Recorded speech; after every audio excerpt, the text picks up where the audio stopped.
sizlarni mana shu yiqqanimizdan maqsad, asosiy maqsad mana hozirgi kunda o'sha banklar tomonidan aholiga mahallalarga borib xonadonlarni o'sha tadbirkorlikni jalb qilish bo'yicha tushunchalar berilyapti, ishsizlikni oldini olish choralari ko'rilyapti.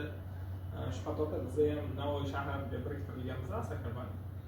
Navoiy filiali Navoiy shahrida 8 ta mahallaga biriktirilganmiz. Shu mahallalarga borib, har bitta mahallada mahalla bankerlarimiz bor. Mahalla bankerlari o'sha xonadonlarga borib, uchrashib, bank mahsulotlarini o'sha tadbirkorlik bo'yicha nima muammo qiynayotgan bo'lsa, o'sha muammolarni o'rganib, maksimal imkoniyat boricha harakat qilyapmiz shu yordam berishga.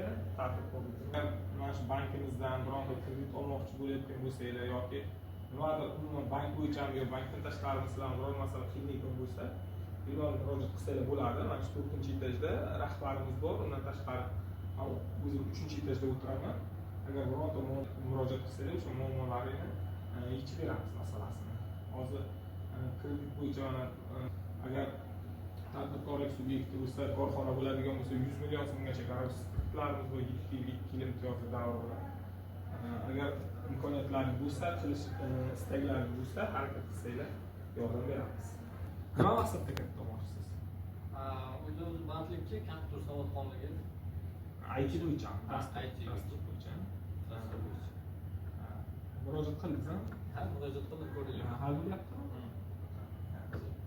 Bemalol foydalansangiz bo'ladi. Kompyuter o'sha dastur IT bo'yicha olib, ko'pdan foydalansangiz faoliyatingiz yaxshi bo'ladi. Sizlarda nima masala bor?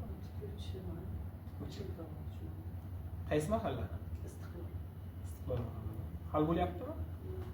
Hal bo'lyapti. Bugun keldingizmi?